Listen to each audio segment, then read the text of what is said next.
Hi, my name is Jim Murray. I'm here with Audrey Hewins, Kathy Martin, and this is I Know What I Saw. This show is a bit about UFO abduction and sightings, and we will be talking with Kathy about her 3 books and Audrey about her experiences as well. So Kathy, let me ask you, before getting into the field, you were a social worker and an educator. What made you decide to have the career change and go into that field? That is correct. I started out in a career in social work and ended up doing some graduate work and ended up becoming a teacher and an education services coordinator. And about 23 years ago, I left that profession and followed a dream that I'd had for a very long time. I enjoyed research and writing, and I decided that I'd like to investigate my aunt and uncle, Betty and Barney Hill's UFO and abduction report. And so I started doing that, and my aunt was willing to assist me with that. Over a period of about 14 years, she turned over about 40 years of files to me, the original investigation reports, the report to the Air Force, letters to and from scientists, and also the hypnosis tapes of 6 months of hypnosis sessions that Betty and Barney had with renowned psychiatrist Dr. Benjamin Simon. He knew a lot about psychiatry, he knew a lot about hypnosis, he knew nothing about UFOs and abductions, so he was probably the perfect person for them to see. And so this culminated in the book Captured, the Betty and Barney Hill UFO Experience with Stanton T. Friedman. He vetted my work. He's a world-famous scientific ufologist. Yeah. He has a master's degree from the University of Chicago in physics. Perfect person to vet my work because he was involved in the original investigation of the star map and the vetting of a brilliant woman from Ohio's research, Marjorie Fish, who identified the stars on a map that Betty was shown when she was on board the craft. And so he ended up writing 2 chapters in Captured. And then he and I went on after that to write the book Science Was Wrong. Each of us wrote 7 chapters in that. And finally, my 3rd book is The Alien Abduction Files, and that was released in May. Along with the 3 books that you've done, you're also associated with the Mutual UFO Network, also known as MUFON? That is correct. I've been a member of the Mutual UFO Network since 1991. Okay. And I am now their Director of Abduction Research.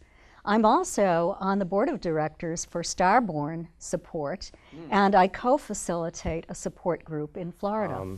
If someone were to have a sighting or an abduction, what steps would they go through to report that? They wouldn't contact me, but they would go online to MUFON, MUFON.com. The homepage will come up, and on the top right-hand corner is an icon, and it says report a UFO sighting. Okay. So you click on that, and then a report form will come up. You fill the form out. That form will then go to individuals who review everything that comes into MUFON. It then goes to the state that you live in, and an assignment is made to a field investigator. And that field investigator will contact you generally within 72 hours from the time that you make the report, and will set up a time to interview you, and if you do have physical evidence, to go out to the area that you're in and collect the physical evidence and do an actual on-site investigation. The MUFON That's worldwide. Is that correct? Yes, MUFON is worldwide. It has chapters around the world, across the United States, in Canada, in Europe, all over. Okay, so what brings you to Portland? I now live in Florida. Oh, okay. We retired to Florida about 3.5 years ago. I have to say I didn't retire, my husband did. And I am up in the Northeast now because I'm going to be speaking at the Experiencers Speak Conference in Portland, which is going to take place on September 6th, 7th, and 8th at the Clarion Hotel. So I will be speaking on Sunday, September 8th. At the conference, what would a sneak peek of your lecture kind of entail? My lecture is titled the same as my book, The Alien Abduction Files, and I am going to be discussing 2 major cases in the Alien Abduction Files. The first one is the case of Ed and Denise Stoner, average American people, a couple who were traveling with their 14-year-old daughter to their summer home in Colorado. They lived near Denver at that time. Okay. They were meeting Denise's father and mother on the other end, and a family friend. Her mother always prepared dinner for them. They went every Friday during the summer months. And on this particular night, as they were descending Kenosha Pass toward South Park Valley, the desert floor, Denise observed 2 lights in the sky that attracted her attention. 4 miles south of there, Ed saw them as well. They were rapidly descending toward the Stoners' vehicle. They then felt the car slide off the side of the road. This was not an automobile accident. They were not knocked unconscious. They then suddenly, as if only a moment had passed, found themselves 40 miles down the road. It did not register on their odometer. It was now 11 o'clock at night. It had been 7 o'clock, what seemed only a moment before. It was pitch black. They were startled. They were in shock. They didn't know what happened. And the lights to their car had been turned on. They didn't know how they were turned on. They did the only thing they could do, and that was to drive on to their summer place. And Denise's parents were on the other end, frantically worried about what had happened to Ed and Denise. Had their car been involved in an accident? Had they gone off the road? There was no evidence that there was any damage at all to their vehicle. Later, under hypnosis, Ed and Denise separately recalled the same abduction experience. And I'll be talking about that. And I will be showing parts of Denise's hypnosis session where she's undergoing a physical examination on the craft, where she has a tour of the craft and sees the central core. Fascinating footage of this. And I'll also be talking about the case of Jenny Henderson. She is a highly credible New Hampshire woman who's had multi-generational abductions. Her mother was taken before her, her children were taken, her first husband was taken, it appears, as well. There was a lot of conscious recall. She has undergone psychological evaluations. She's come up perfectly normal, no evidence of any psychiatric illness or of any personality disorder or fantasy proneness. There is evidence. It's a highly credible case as well. Okay. So I'll be talking about those 2 cases primarily. In the Alien Abduction Files lecture? Yes, in the Alien Abduction Files lecture that is based upon my new book, The Alien Abduction Files with Denise Stoner. Also in that book, haven't you mentioned and written a bit about Audrey as well? I absolutely did, yes. There's a 3rd section to the book, and unfortunately, I can't lecture about this because I'm limited in the amount of time I have, but I have been interested in Audrey's case. I've known Audrey for about 5 or 6 years now and have been looking into her case, have done a little bit of investigating from a distance. I'm up here now in order to do more investigation on Audrey's case. I have her medical records, and it is a very interesting and compelling case that I've written about with Audrey's cooperation. So Audrey, what could the readers of this book look to find? It's got a little bit of everything, even a picture of a black helicopter that I had taken. It seems I run a group called Starborn Support. Okay. And I started in 2006. And we're a support group, and we offer help and therapy for abductees. Okay. So once I started this group, it seemed that my phone started making strange noises. I'd try to do interviews on the radio, and I'd get shut off when I started talking. It was very, very bizarre, like somebody didn't want me talking. And then, I'd had encounters all my life. Yeah. So obviously they didn't want me talking about this. And then I start to, go public and help others and get others together. So after I'd have an encounter where a UFO would come to my house and pick me up, the next day the helicopters would just hover, tree telephone pole height over my house all day long. I live in a little town in the middle of Maine. Okay. So to have this unmarked black helicopter just, harass me all day, every time, it was like clockwork. I'm like, oh, they ought to be here, So then I'd get up and do my dishes, and they'd be hovering right outside the window, and I'd go out, and now I just wave and take pictures. So one of the pictures is in the book. No kidding. A little bit about my childhood history. I'm an identical twin. Okay. We started having experiences when we were very, very young, our first memories, and it was in a town called Athens, Ohio. Okay. We used to draw pictures and write in our journals, and we'd draw the pictures of these bald men, is what we called them when we were little. So we would freak out when it was time for bed. We don't want to go to bed, the bald men are coming. And, our parents, of course, what active imaginations, and there's no such thing as the boogeyman, and, go ahead, you'll be okay. And so we started to, not tell it so often because we weren't being believed, but we always had each other to talk to. Okay. So that was good. A lot of people go through it alone. I don't know what I do if that was the case. This is why I do what I do, because those people need someone to talk to. But in, I believe it was 88 or 89, whenever Whitley Strieber's book Communion came out, my mother, who had seen the journals and seen the pictures and as kids, and actually took them to put away for safekeeping, which they've since disappeared. But she saw the cover of Communion. Yeah. And there was the bald man that we had, drawn for so long and talked about for so long. So she picked up the book in the 80s. We were 14 or 15 years old. At that point, we were living in Bridgewater, Massachusetts, which is the heart of the Bridgewater Triangle. I don't know if you're familiar with any of those stories. Lauren Coleman, he'll be at Experiencers Speak to join us. He owns the Cryptozoology Museum, the only one in the world, in Portland. Right here in Portland. Okay, yeah. So he's going to, offer tours of the museum, which is right down the road from where we're having the conference. Oh, great. Yeah, but he coined that term.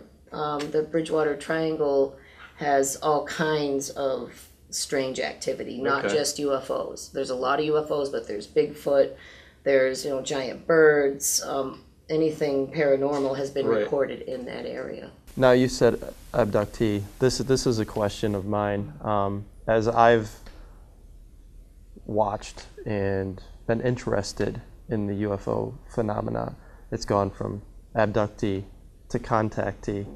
Is it experiencers now? That's the word most people prefer. And they just had an experience? It more clarifies all forms of contact. Okay. Not everybody is taken. So people, have different kind of contact, or they're not aware that they're taken.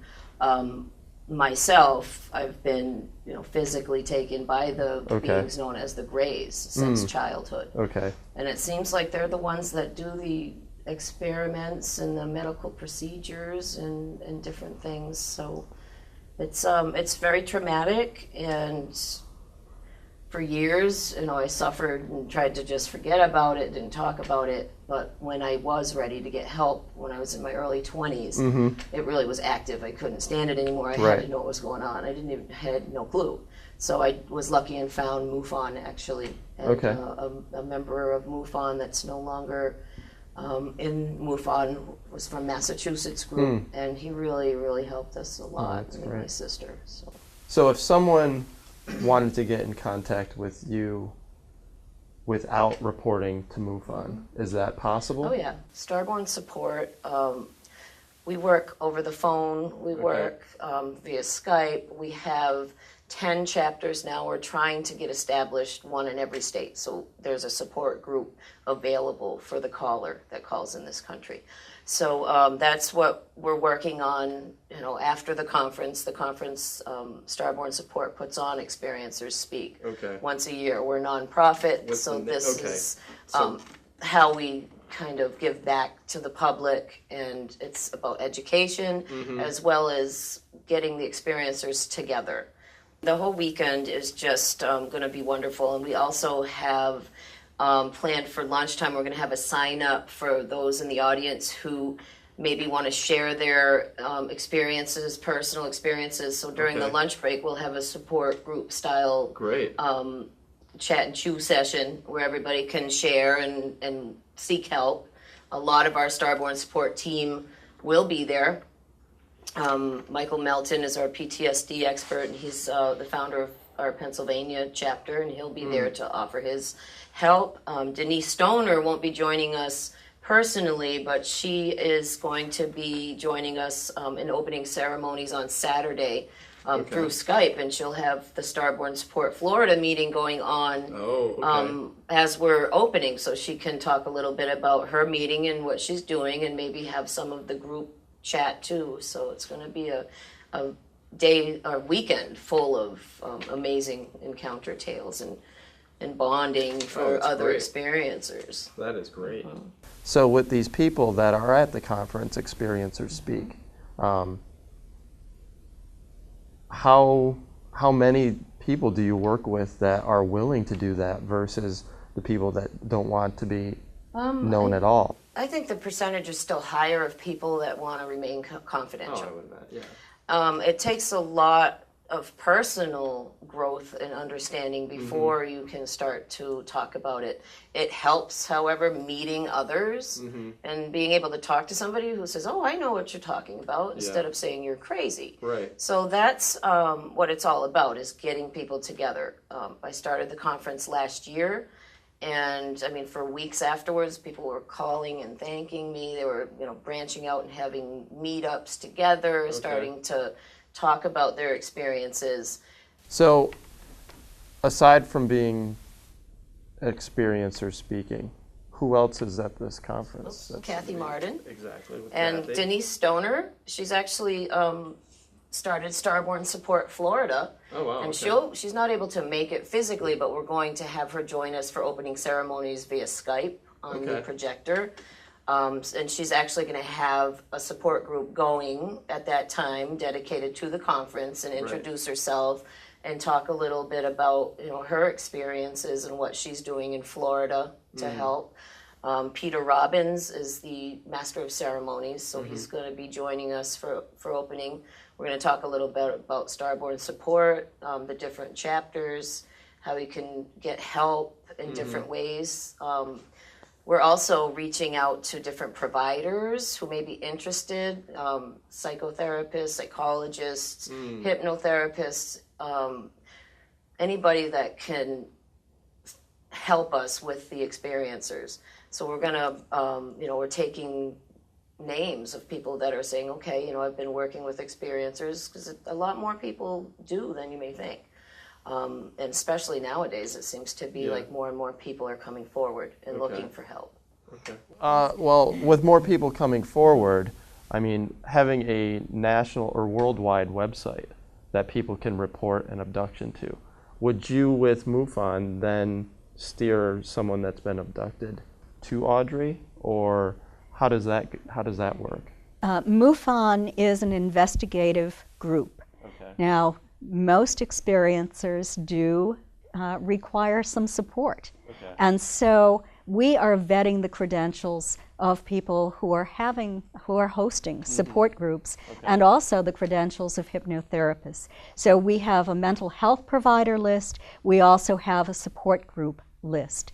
And those people who are vetted and who become part of our list will receive referrals to Starborn Support and other support groups. So in regard to rights being sold and making money on this, you're a nonprofit. Yes, Correct. and everything we do and have done since I started in 2006 is completely free of charge. Okay. It's because I care. I really genuinely want to help these people, and I myself had nowhere to turn when I was looking until I got lucky and found MoveOn. Okay. So back when I was looking, there wasn't an internet, Right. you know, and you couldn't Yeah, just that's true. say, who's going to help. I got lucky and ran into the right person who directed me to them. So, but a lot of people didn't have that in the days. So the computers definitely made it easier to seek help.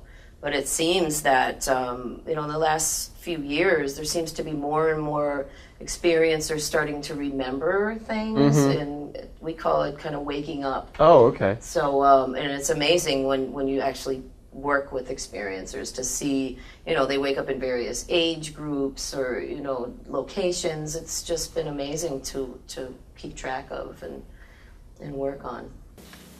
Well, I'd like to thank both of my guests, Kathy and Audrey, for showing up and talking about the books and their experience and the conference. This has been I Know What I Saw, and thank you for watching.